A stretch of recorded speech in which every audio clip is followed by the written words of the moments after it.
함께 보실 할 말씀은 구약성경 여호수아 1장입니다.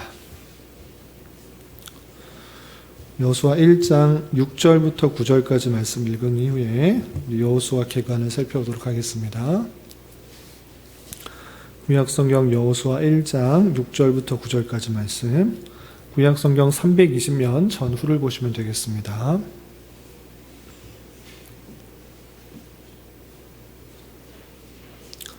찾으셨나요?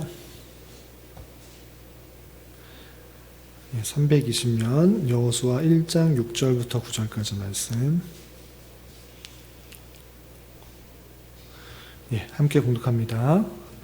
강하고 담대하라. 너는 내가 그들의 조상에게 맹세하여 그들에게 주리라 한 땅을 이 백성에게 차지하게 하리라. 오직 강하고 극히 담대하여 나의 종 모세가 내게 명령한 그 율법을 다 지켜 행하고 우로나 좌로나 치우치지 말라.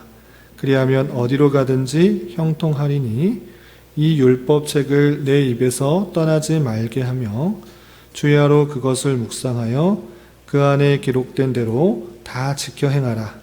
그리하면 내 길이 평탄하게 될 것이며 내가 형통하리라. 내가 내게 명령한 것이 아니냐? 강하고 담대하라. 두려워하지 말며 놀라지 말라. 내가 어디로 가든지 내 하나님 여호와가 너와 함께 하느니라 하시니라. 아멘. 잘 오셨습니다. 지난주까지 우리는 모세 오경의 계관을 살펴보았고, 오늘부터 시작해서 이제 여호수아를 시작으로 역사서의 내용들을 살펴보게 됩니다. 구약성경, 신약성경도 마찬가지고 구약성경도 시대 순으로 쭉 되어 있는 것이 아니라 무슨 순으로 되어 있죠? 종류별로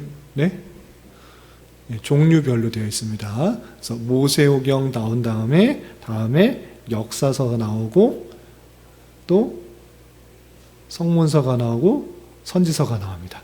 이런 식으로 시대별로 쭉 나와 있는 것이 아니라 종류별로 나 있기 때문에 자칫 그냥 쭉 읽어나가면 시대를 혼동할 수 있는데, 여호수아 읽는 데까지는 그렇게 큰 무리는 없습니다. 우리가 지난번 모세오경까지 가나안 땅에 들어가기 전까지의 그런 역사를 살펴봤는데, 이제 가나안 땅에 들어가는 역사가 여호수아에서 나오게 됩니다. 그래서 여호수아부터 12권의 역사서가 나오는데, 역사서는 가나안 땅에 들어갈 때부터 거기서 또 왕이 생기고 또 분열왕국이 생기고 그들이 포로로 끌려가고 다시 포로로 되돌아오는 그런 역사가 쭉 이어진 다음에 성문서와 또 그 사이사이에 선지자를 통하여서 했던 내용들이 마지막에 이어지는 것입니다. 그런데 오늘 역사서 처음 시작, 가나안 땅에 들어가는 내용이 기록되어 있는 여호수아의 내용을 계관을 살펴보고, 여호수아를 읽으면서 단순히 그냥 여호수아를 통해서 가나안 땅에 들어갔다 이야기로만 읽을 것이 아니라 그 속에 담겨 있는 그런 내용들, 무엇을 중점적으로 생각하며 읽어야 되는지 생각해 보면서 정리하도록 하겠습니다. 교환을 보시면서 따라오시기 바랍니다. 우선 명칭이 있습니다. 모세 오경의 대부분의 명칭은 히브리서의 히브리 성경의 원래 제목은 어떤 것이 제목이 되었죠? 가장 앞에 나오는 단어가 그것의 책 이름이 되었는데, 여호수아는 다릅니다. 여호수아의 히브리어 책 성경의 명칭은 여호수아입니다. 그래서 여호수아가 가나안 땅의 정복 전쟁을 지도한 그런 지도자로서 가장 중요한 역할, 핵심적인 역할을 했기 때문에 히브리어 성경의 명칭은 여호수아로 되어 있습니다. 그런데 이 구약 성경, 히브리어로 쓰여 있는 구약 성경을 다시 헬라어로 번역하여서 정리하였던 70인역에는 그 제목이 이에누스 나우스라고 되어 있습니다. 이에누스 나우스가 무슨 뜻일까요? 써 있는 것처럼 눈의 아들 여호수아. 조금 더 설명한 것입니다. 여호수아는 눈의 아들이다. 눈의 아들 여호수아 이렇게 쓰인 것입니다. 마찬가지로 이 번역을 라틴어로 번역한 벌게이트 역에서는 리베스 요수에라고 했는데 이것은 여호수아의 채 이렇게 쓰여져 있는 것입니다. 그래서 이런 제목들은 모두 주 내용이 여호수아가 영도한 이끌었던 가나안 정복과 정착의 기록임을 잘 드러내고 있는 책이다 이렇게 할 수 있을 것입니다. 기록자는 누구일까요? 당연히 여호수아입니다. 그런데 여호수아를 쭉 읽다 보면 마지막에 여호수아가 죽는 이야기도 나올까요? 안 나올까요? 나옵니다. 여호수아가 죽었다는 얘기를 어떻게 자기가 쓸 수 있을까? 자기가 죽어서 어디에 매장되는 것을 어떻게 쓸 수 있을까?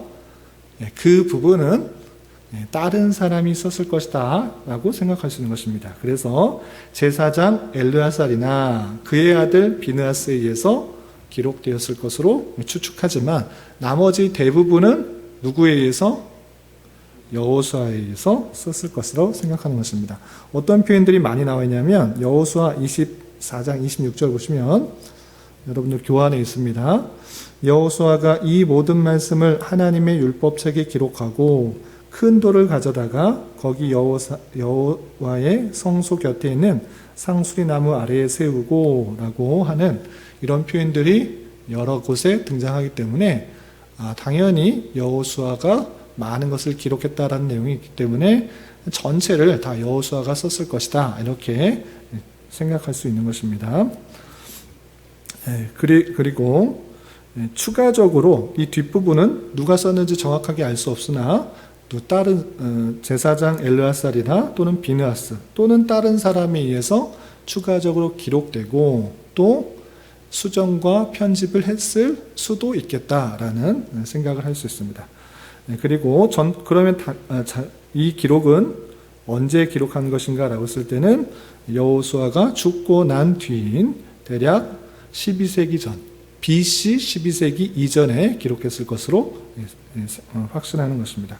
자유주의 학자들은 훨씬 더 뒤에 편집되고 수정되고 보완되어서 기록했다 이렇게 표현하지만 전통적인 보수적인 학자에 있어서는 여호수아가 죽은 얼마 뒤에 그것을 기록했을 것이다 이렇게 보는 것입니다. 아시겠죠? 그럼 주제는 무엇인가? 이것이 중요합니다. 이 밑에부터가 아주 중요한 내용입니다. 여호수아서는 구약시대에 일어난 하나님의 위대한 구원사의 두 번째 부분에 대해서 설명해 준 것입니다. 첫 번째 구원은 언제 나왔을까요? 첫 번째 구원. 물론 여러 가지 하나님께서 생명을 구해 주신 것도 구원이지만 그 백성 전체를 구원해 준 큰 사건이 있습니다. 언제입니까? 출애굽 사건. 그 백성들을 전체에 구원해 주셨던 첫 번째 사건, 모세의 인도를 통해 이스라엘 백성을 이집트의 노예 상태에서 구원해 주신 사건이 있는데 거기서 그치지 않고 그 출애굽한 백성들에게 친히 언약을 맺어준 것입니다. 그래서 하나님께서 자신의 사랑에 기초한 언약을 이스라엘 백성들에게 시내산에서 맺어주셨습니다. 이제 두 번째 부분에 있어서는 여호수아의 인도를 통해 거룩한 전쟁에서 싸우시는 그 하나님의 모습으로 나타나서 이스라엘 백성들을 약속의 땅으로 인도하십니다. 그리고 하나님은 이스라엘의 12지파에게 가나안 땅을 분배해 주시고 그들에게 안식을 주시는 것입니다.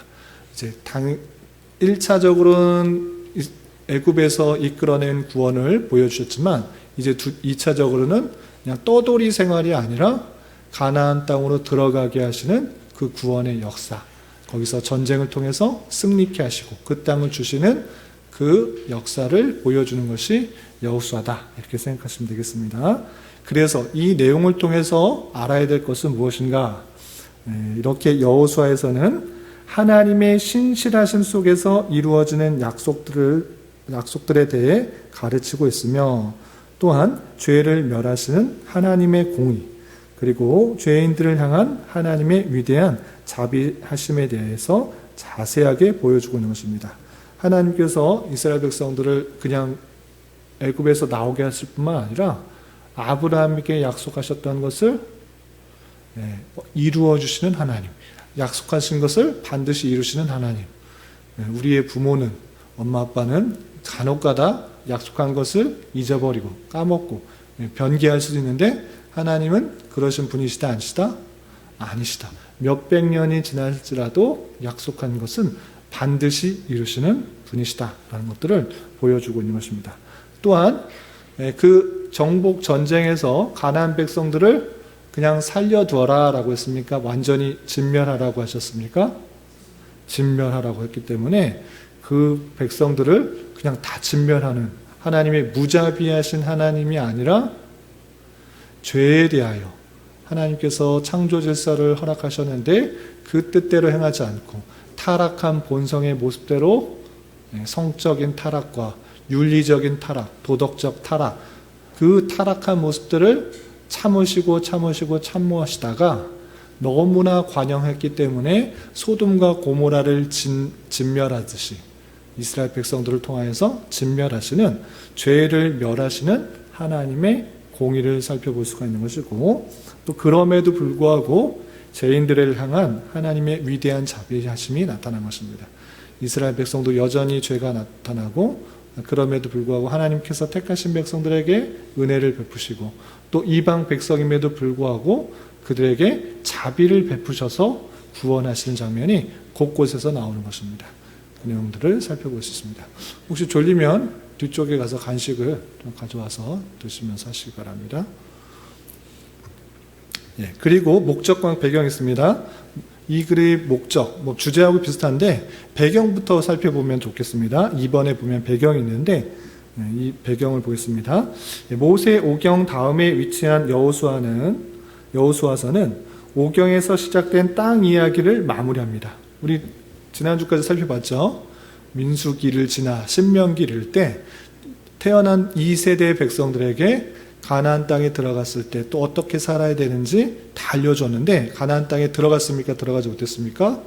들어가지 못했습니다.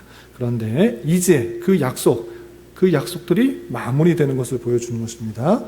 구약 성경의 첫 5책의 주제는 하나님께서 조상들에게 약속하신 것을 성취한다라는 것을 예고하고 있는데, 오경에서 그들이 여호와로부터 복을 받아 커다란 나라를 이루고 땅을 기업으로 얻게 될 것이 약속되었고 이루어졌다라는 것이 확인되는 것입니다. 비록 배역함으로 인해 그들이 약속의 땅을 허락받지 못하는 것처럼 보였으나 하나님께서는 다시금 약속의 땅을 그들에게 허락하신 것입니다. 결국 이스라엘은 약 40년간의 방랑 생활을 끝내고 새로운 지도자인 여호수아를 따라 약속의 땅을 정복하며 그 땅을 분배하는 그런 상황이 여호수아에 나온 것입니다. 그리고 이 여호수아를 읽음을 통해서 목적하는 것을 3가지로 정리할 수 있는데 그 내용을 보겠습니다. 다시 1번으로 올라옵니다. 첫 번째, 아까도 말했다시피 주제가 목적하고 상당히 연관성이 있습니다. 1번 보시면 하나님께서 일찍이 이스라엘의 족장들과 언약하신 바를 충실히 지키셨음을 보여준 것입니다. 약 400년 전에 아브라함에게 약속하시고 또 이삭에게 약속하시고 야곱에게 약속하셨던 그 족장들에게 약속하셨던 것을 충실히 지키셨음을 보여주는 책이 어떤 책이다? 여호수아이다 라는 것입니다. 즉 하나님께서는 아브라함에게 장차 큰 민족을 이룰 뿐만 아니라 가나안 땅을 차지할 것이라고 약속하셨는데, 여호수아서는 그 약속대로 이스라엘 민족이 복의 땅으로 인도되고 그곳에 정착하는 과정을 잘 보여주고 있는 것입니다. 그래서 이 글의 목적은 하나님께서 언약하신 것들을 이루시는, 신실하게 약속을 이루시는 하나님을 잘 보여준다라는 것입니다. 그것과 연관하여서 두 번째를 생각해야 되는데 2번 보시기 바랍니다. 언약하신 바를 반드시 이루시는 하나님이다라는 것을 알면 자연적으로 이어져야 되는 것이 무엇이냐면, 이것을 알게 되면 이스라엘 백성들이 하나님의 약속하신 것을 굳게 믿고 그분만을 섬기도록 하고 교훈하는 목적이 있는 것입니다. 하나님이 그런 분이시다라는 것을 지식적으로만 알고 있는 것이 아니라, 정말 하나님이 약속을 지키시는 분이다 라고 그러면 내가 믿고 따를 뿐이구나 라는 것을 깨달아 그분만을 섬기도록 촉구하는 것입니다. 그래서 이 여호수아를 통해서 하나님께서 타락한 가나안 족속을 심판하시면서 이스라엘에게 모든 죄악으로부터 떠날 것을 거듭 명령하고 계심은 바로 이러한 목적에 이르기 위함이다라는 것입니다. 이스라엘 백성들을 마땅히 하나님을 섬겨야 되지 이방 사람들, 가나안 족속들이 섬기고 있는 것, 그런 것 따라하는 것이 아니라, 그들의 풍습 따라하는 것이 아니라 하나님께서 말씀하신 그 모든 것을 따라야 되는구나를 깨닫게 해준다라는 것입니다. 그리고 이를 통해서 생각해 볼 수 있는 세 번째 것은 뭐냐면, 인간과 하나님과의 관계는 하나님께서 구원을 하셨기 때문에 성립되었다라는 것입니다. 그냥 무작정 너희들에게 막 시키는 것 아니고, 내가 너희를 구원하지 않았냐, 내가 너희를 약속을 지키지 않았느냐, 그러니 너희들은 마땅히 이뤄야 된다라는 것입니다. 다시 한번, 너희들 이렇게 할 때 내가 구원해 준다, 이런 것이 아니라 하나님께서 약속을 지켜주시고 내가 택하였기 때문에 너희에게 구원을 이루어 주신다. 그러니 내가 너희에게 구원을 이루어 주는 분이니 마땅히 너희들은 이런 것, 다른 것, 이방 사람들이 하는 방식이 아니라 하나님께서 하시는 방식대로 살아가야 된다는 것을 강조하고 있는 것입니다. 이해가 되시죠? 그래서 하나님께서 구원하신 그 사역으로 말미암아 관계가 성립되고 여러 가지 율법적인 행동들이 뒤따른다라는 것입니다. 즉 하나님께서 먼저 이스라엘을 선민으로 불러주셨을 뿐만 아니라 그들이 가나안 땅으로 들어가 그 땅을 차지하기까지 온갖 위험으로부터 지켜주신 것입니다. 그렇기 때문에 하나님께서 선택해 주시고 가나안 땅에 들어가게 해주시고 다 지켜주셨기 때문에 마땅히 너희들은 어떻게 해야 된다? 하나님을 잘 섬기며 하나님의 말씀대로 생활해야 된다. 이것을 보여주는 책이 여호수아다라는 것입니다. 그리고 이 내용을 통해서 또 교훈하는 것들이 있는데, 이러한 이스라엘의 구원의 역사와 또 가나안 땅에 들어가는 그 모든 역사, 또 가나안 땅에 들어가서도 전쟁을 끝까지 하는 그 모습을 통해서 교훈하는 바가 있는데, 그건 무엇이냐? 하나님의 돌보심 가운데 치루는 영적 투쟁, 그리고 승리, 그리고 축복의 체험을 예고해 주는 것이다. 이렇게 할 수 있습니다. 우리 지난 모세오경을 볼 때 이스라엘 백성들이 출애굽해서 가나안 땅으로 들어가는 것을 무엇으로 비유했는지 혹시 기억나십니까? 이스라엘 백성이 출애굽해서 가나안 땅으로 들어가는 것이 마치 성도가 구원을 받고 천국에 가는 것과 마찬가지이다라고 말씀드렸습니다. 기억나시나요? 구원을 받지만 바로 천국에 가는 것이 아니라 40년 광야 생활 동안 훈련받고 연단받고 하나님에 대해서 하나님의 백성들을 잘 깨닫고 그렇게 천국에 가는 과정과 같다, 이렇게 말씀드렸는데 기억나시나요? 그런데 여기서 또 혼동하는 게 있습니다. 천국에 들어갔는데 왜 또 전쟁을 치러야 되느냐? 하나님께서 약속하신 땅에 들어가면 아주 천국이 완성된 모습으로 즐겁고 평안한 삶을 딱 살아야지, 천국에 갔더니 거기 이방 사람들이 살고 있어서 전쟁에서 그들을 다 진멸해서 차지해야 되는가? 앞뒤가 안 맞지 않는가? 이렇게 생각을 할 수도 있습니까? 없습니까? 그렇게 생각할 수 있는데 그거와는 별개입니다. 여기서 알려주는 것은 무엇이냐면, 하나님께서 약속의 땅, 그 가나안 땅에 들어가게 하시는 하나님의 주권 가운데 천국으로 이끄시는 그 모습이 있음에도 불구하고 우리는 아직 완성되지 않은 거기에서도 또 하나님의 영적 사실들을 보여주는데, 그것은 무엇이냐? 하나님께서 구원을 이끄시고 하나님께서 다 구원케 하시지만 우리 또한 이 땅에서 살 때 영적 전투, 영적 투쟁이 있다 없다? 있다. 그 있다 있는 것을 보여주어서 여기 표현한 것이 무엇이냐면, 하나님의 돌보심 가운데 우리는 구원받은 자로서 이 땅에서 영적 투쟁, 죄와의 싸움, 유혹과의 싸움, 미혹과의 싸움, 그런 영적 투쟁을 계속해서 해야 되고 그것을 끊어 진멸하도록 분리해야 된다라는 것을 보여준다라는 것입니다. 그래서 에베소서 6장의 표현처럼 우리가 영적 갑옷을 입고 영적 투쟁을 해야 되는 그 모습들이 그 가나안 땅의 정복 전쟁에서 모습과 상당히 유사하다. 그리고 그 승리는 주님의 말씀을 가까이 하고 주님의 말씀을 함께 할 때 승리할 수 있다라는 것을 보여준다라는 것입니다. 이해가 되시죠? 다음으로 신학적인 주제 하겠습니다. 신학적인 주제 여러 가지 것들 정말 많은데 세 가지로 추렸습니다. 이 세 가지는 아주 중요한 것이니까 반드시 알아야 될 세 가지 내용입니다.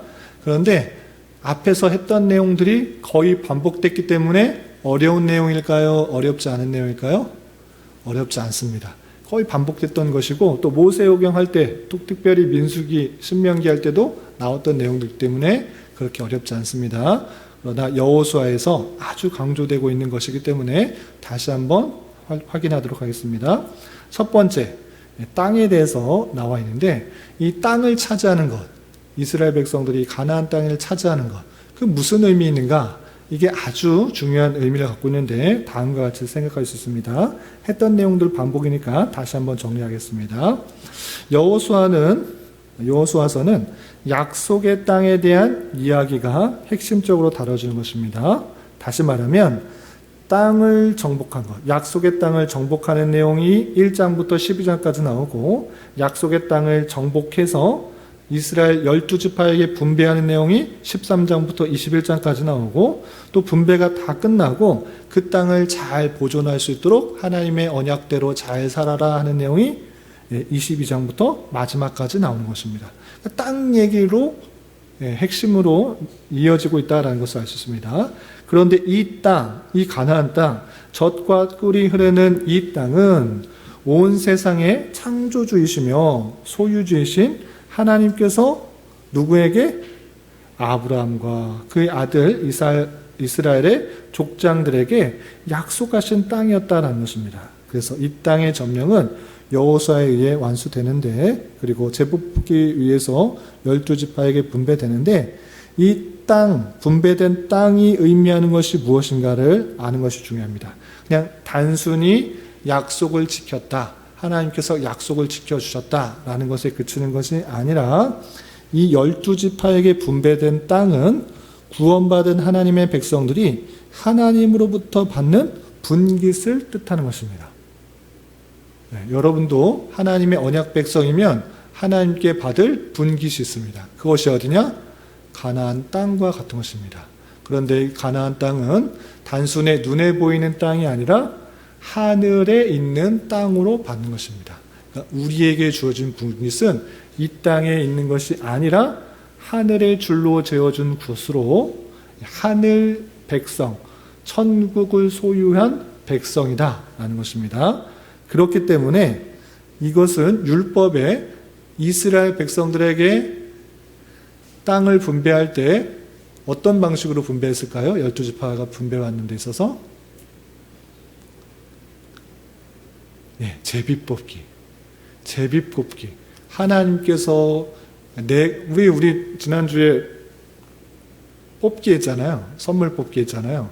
선물 뽑기 하는데 내 마음대로 물론 보이는 거 뽑으면 뽑을 수 있지만 막 섞어서 뽑으면 내 마음대로 뽑아져요? 아니면 그렇지 않아요? 그렇지 않죠. 이 제비 뽑기의 방법은 무엇입니까? 하늘이 정해주신 대로 그대로 받겠다라는 하나님께 주권을 돌리는 방식입니다. 그래서 땅이 있을 때 나는 좋은 땅, 저기 정말 좋은 땅, 산으로 막 돌이 있는 그런 산 말고, 그런데 말고 좋은 땅을 갖고 싶다고 해서 내가 힘이 있다고 그것을 차지할 수 있습니까? 없습니까? 없습니다. 어떤 방식으로? 제비 뽑는 방식으로. 하나님께서 내게 주어진 방식이다 생각해서 그렇게 주어진다라고 했습니다. 그래서 이 땅을 정복하고 분배하는 방식에 있어서 제비 뽑는 것은 이것이 하나님께서 내게 주신 구역이다 라고 인정하는 것입니다. 마찬가지로 하나님께서 우리에게 주시는 분깃은 이 땅이 아니라 하늘에 있는 그 곳 천국에 주어진다라는 것을 뜻하는 것입니다. 이것이 아주 중요한데, 그렇기 때문에 한번 뽑은 자기가 받은 땅은 그 경계표, 그 경계선을 옮길 수 있습니까? 없습니까? 없습니다. 돈을 많이 벌었다고 돈이 많이 생겼으니까 돈 없는 사람에서 땅을 더 사고 자기 땅을 더 늘려서 자기가 더 많은 땅을 소유하는 그런 방식이 불가능하도록 했던 것입니다. 왜? 그 땅은 자신의 재산을 늘리기 위한 땅이 아니라 하나님께서 주신 선물이다라는 것들을 보여주는 그 표시였기 때문입니다. 그래서 그것은 가나안 땅, 가나안에 내 땅이 있다, 가나안에 내 분깃이 있다라는 것은 무엇을 의미하는 것이냐라고 할 때, 이것은 하나님의 백성이다라는 것의 증표인 것입니다. 이해되시나요? 이것이 하나의 내 소유고 내 부를 뜻하는 것이 아니라, 가나안 땅에 땅이 있다라는 것은 나는 하나님의 선택받은 백성이다라는 것을 의미하는 것입니다. 그렇기 때문에 다른 사람에게 양도할 수도 없고 내가 더 그 지경을 넓힐 수도 있던 것이 아닌 것입니다. 그래서 이 땅이 갖고 있는 의미는 하나님의 언약 백성들에게 주어진 하나님의 백성이라는 증거를 뜻하는 것이기 때문에 아주 중요한 것입니다. 하나님께서 택하신 그 백성에게 약속하신 것, 그것이 주어졌다. 내가 그 안에 있다라는 것은 나는 하나님의 백성이다라는 것의 증표이다 라는 것을 깨닫는 것이 중요합니다. 아시겠죠? 그리고 여호수아를 읽으면서 잘못 적용할 수 있는 것, 특히 이슬람에서 지금 잘못 적용하는 것이 있습니다. 이슬람, 우리 그 세계의 테러들 보잖아요. 9.11 테러나 영국이나 프랑스 곳곳에서 테러 일어나는 것 뉴스에서 보셨나요? 그 사람들은 왜 이렇게 테러를 일으킵니까? 자기 목숨을 버려가면서 그 나름대로 거룩한 전쟁이다 이렇게 표현합니다. 똑같이 그들이 갖고 있는 꾸란의 내용을 보면서 자신의 알라신을 믿지 않는 사람을 다 죽는 것, 그거 허락되어졌다, 하늘에서 복받는 길이다 이렇게 표현하면서 말합니다. 그런데 여호수아에서도 비슷한 표현이 있습니다. 가나안 땅에 하나님을 섬기지 않는 백성들 다 죽여라, 다 진멸하. 이 말씀이 그대로 있기 때문에 그 말씀을 문자 그대로 오늘날 적용해서 그대로 하나님 믿지 않는 사람들 다 죽이고 우상들 다 부시고 이렇게 하라는 뜻입니까? 아닙니다. 그렇다면 여호수아에서 나오는 가나안 정복 전쟁을 어떻게 이해되는가? 이것이 아주 중요합니다. 그 내용을 정리하도록 하겠습니다.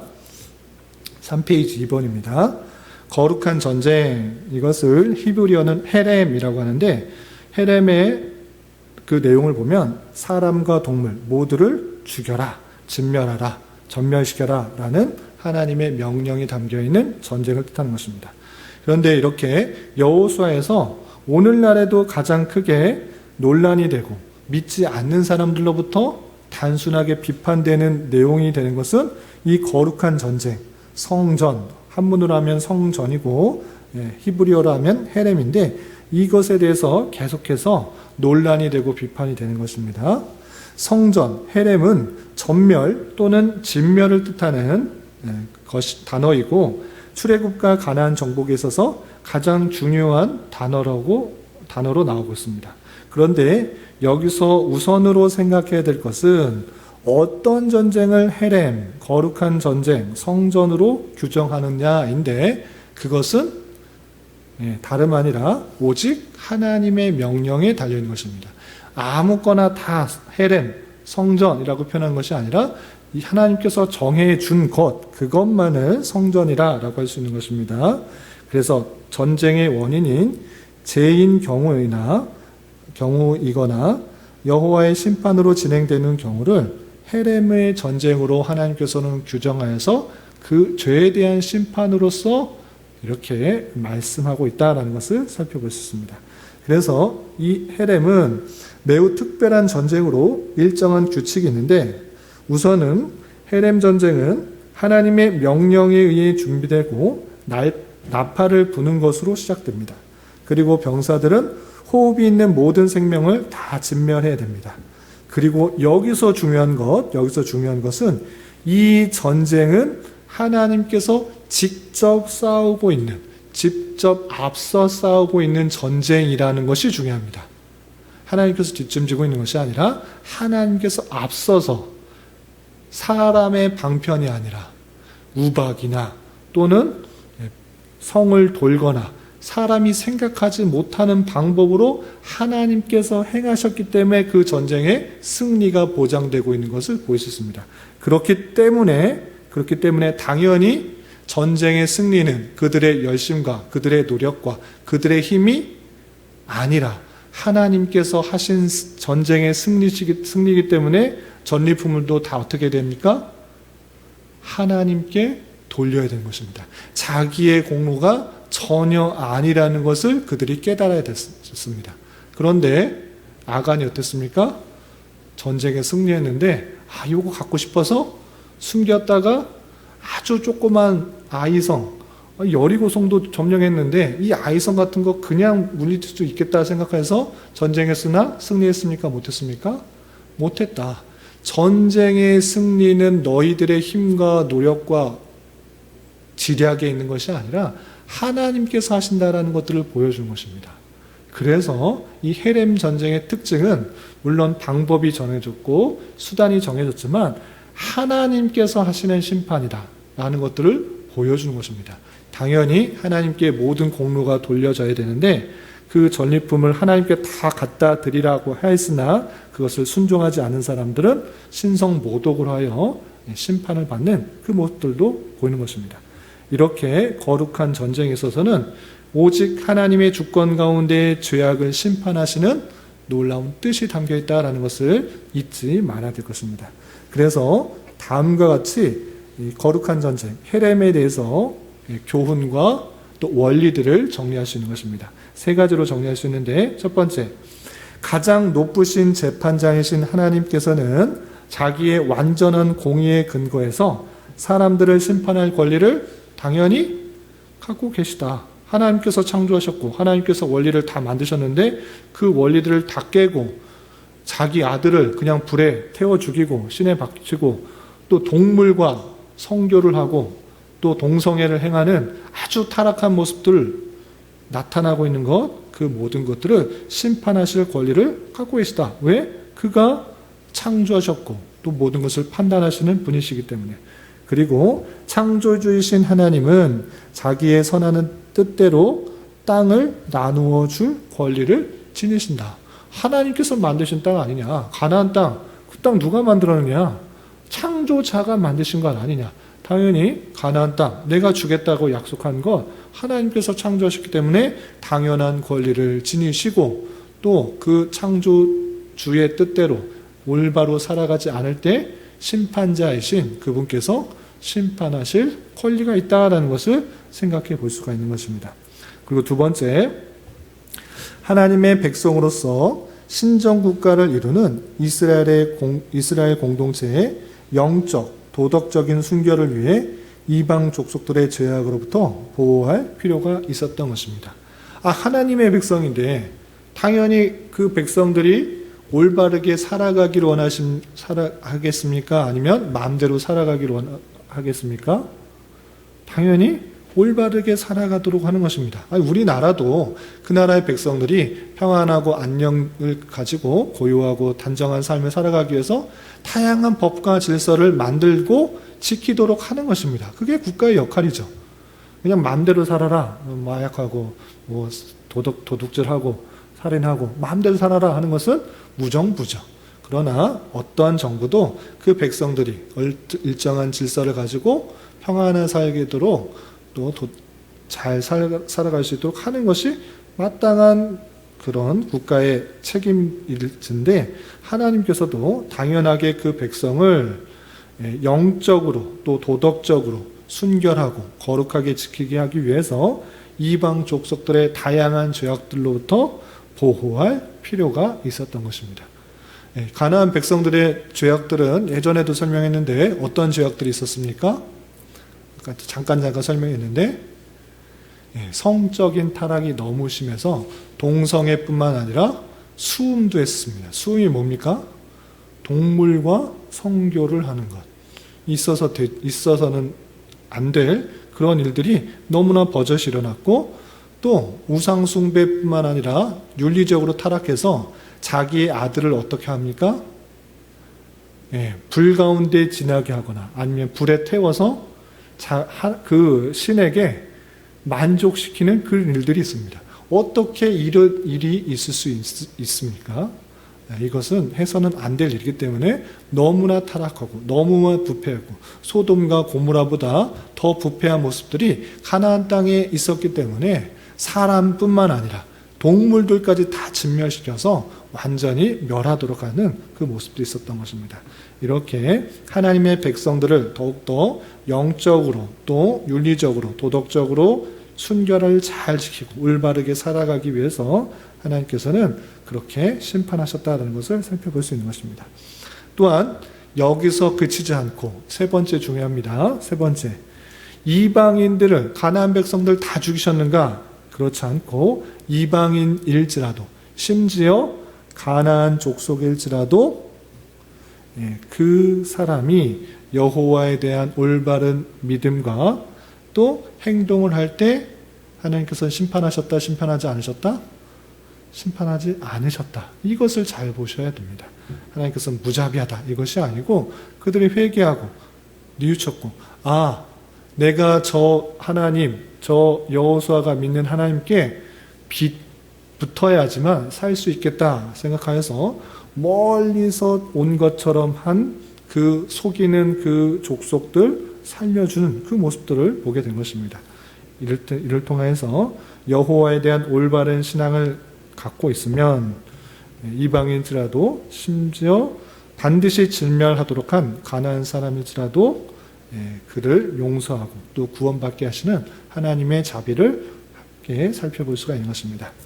이 세 가지 사항들은 가나안 족속들에 대한 하나님의 심판이 공의롭다는 것을 밝혀주고, 그리고 이른바 오늘날 어떤 민족에 대해서 계획적이며 조직적인 대량 학살이나 인종 청소를 하는 것은 명백하게 잘못된 것이다 라는 것을 잘 알아야 할 것입니다. 이 말씀 그대로 저 민족은 악한 민족이야, 완전히 인종 청소해야 돼, 멸해야 돼, 여호수아도 그 가나안 족속들 멸한 것처럼 완전히 쓸어 없애야 된다, 이렇게 말하면 된다 안 된다? 안 된다. 그것은 극도로 사악된 것이고 그때 당시에 그들에게 보여준 사랑이라는 것을 알아야 될 것입니다. 하나님께서는 결코 이스라엘 백성에게 이와 같은 일을 하도록 명령하시지 않으셨고, 그리고 위에서 언급한 세 가지 요소들은 오직 그 당시 이스라엘 백성에게 주어진 임무에만 해당되는 것이라는 것을 잘 알아야 될 것입니다. 따라서 자신들의 불의한 행위와 전쟁 등을 옹호하기 위해서 오늘날 어떤 나라도 자신들이 다른 민족이나 인종을 죽일 권리를 지니고 있다고 주장할 수 없는 것입니다. 이해되시죠? 우리가 예수님 잘 믿는다고 저 절간에 가서 또는 다른 이슬람 문화권 가가지고 하나님 믿지 않는다, 좀 나쁜 사람들이다, 그 사람들 다 죽여야 된다, 이방 사람들 다 죽인다고 한 것처럼 하나님 잘 섬기지 않는 사람들 다 죽여야 된다, 이렇게 하면 된다 안 된다? 안 된다 라는 것을 잘 알아야 될 것입니다. 하나님께서 그때 당시에 영적인 사실을 보여주시기 위해서 하신 전쟁이다, 이렇게 생각하시면 되겠습니다. 마지막으로 도피성에 대해서 생각하겠습니다. 도피성, 우리 민수기에도 살펴보았는데, 신명기인가요? 신명기에서 살펴보았는데, 여기서도 도피성에 이제 설치가 나옵니다. 도피성에 대해서 읽어보겠습니다. 우발적으로 다른 사람을 죽인 사람에게 피난처를 제공하기 위해서 구약시대의 이스라엘 전역에 6개의 도피성이 지정되었습니다. 이 같은 피난처는 살인자를 죽이는 것이 자신의 의무라고 여기는 친척 때문에 필요했습니다. 도피성에 들어갈 수 있는지에 대한 자격 여부는 재판관이 결정했는데, 도피성은 여리고 서편에는 납달리 산지의 갈릴리 게데스, 에브람 산지의 세겜, 유다 산지의 헤브론, 그리고 여리고 동쪽편에는 루벤 지파의 베셀, 갓 지파의 길르앗 라못, 문하세 지파의 골란이 있습니다. 그래서 총 6개 중에 여리고를 중심으로, 요단강을 중심으로 3개씩 총 6개가 있다. 이렇게 생각하시면 되겠습니다.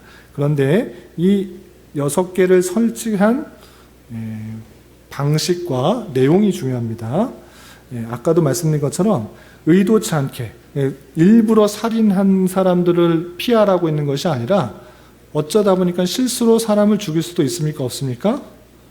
있습니다. 도끼질 하다가 도끼날이 잘못 빠져가지고 사람의 머리를 쳐서 그 사람이 죽기도 하는 것입니다. 이렇게 의도한 것이 아니라 의도치 않게 살인하게 되었을 경우에 그 사람의 인권을 보호하기 위해서 피하도록 한 것이 도피성인데, 이 6개의 도피성은 가나안 지역 어디에서나 모두 이르기에 쉬운 위치에 있는 것입니다. 한 곳에 있으면 북쪽에다 설치하면 남쪽에 있는 사람들이 오기가 쉽습니까? 어렵습니까? 어렵죠.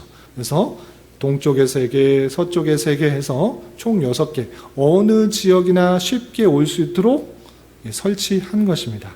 이 사실은 누구든지 예수께로 나온다고 하면 죄를 지었던, 모르고 지었던, 알고 지었던 죄를 지었던 사람들을 용서해 주시는 예수 그리스도를 예표하고 있는 것이다 라는 것입니다.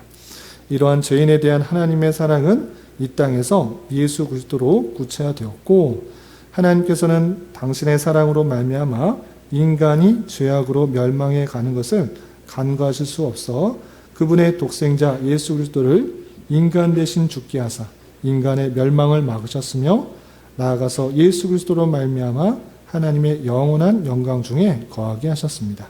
우리는 실수로 살인을 범한 죄인을 따로 도피성에 피하도록 하신 하나님의 배를 통해서 하나님의 사랑을 엿볼 수가 있는 것입니다.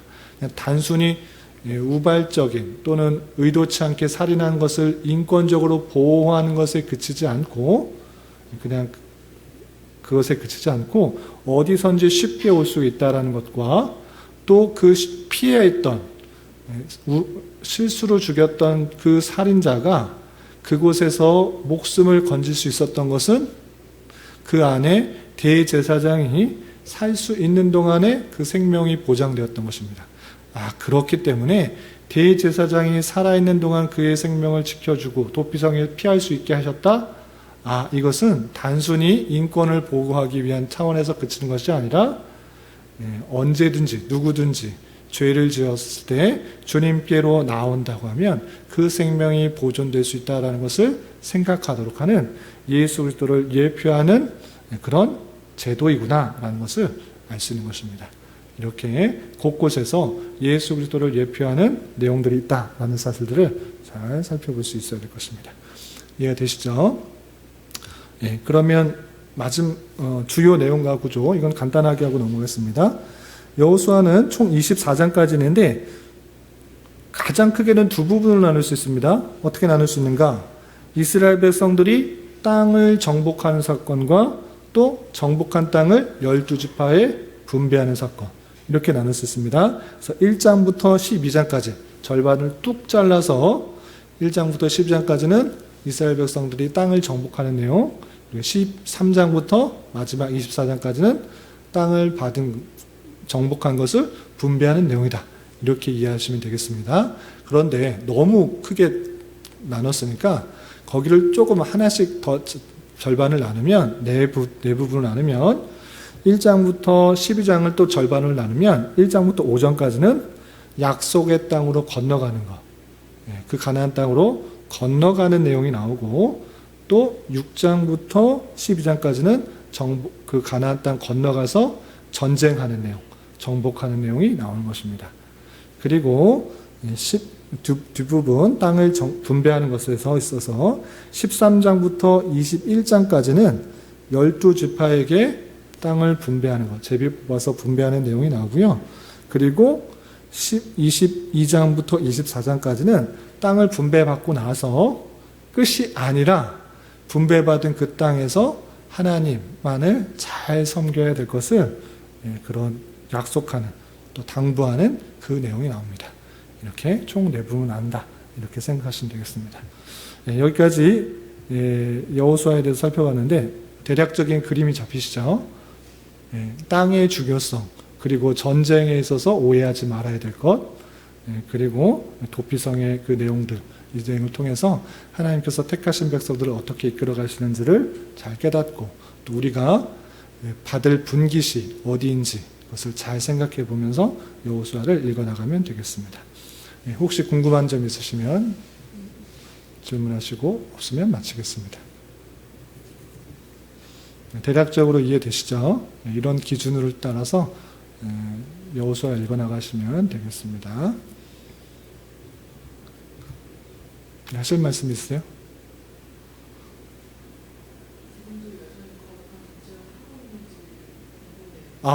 끝난 것입니다. 그때 당시에만 있는 것입니다.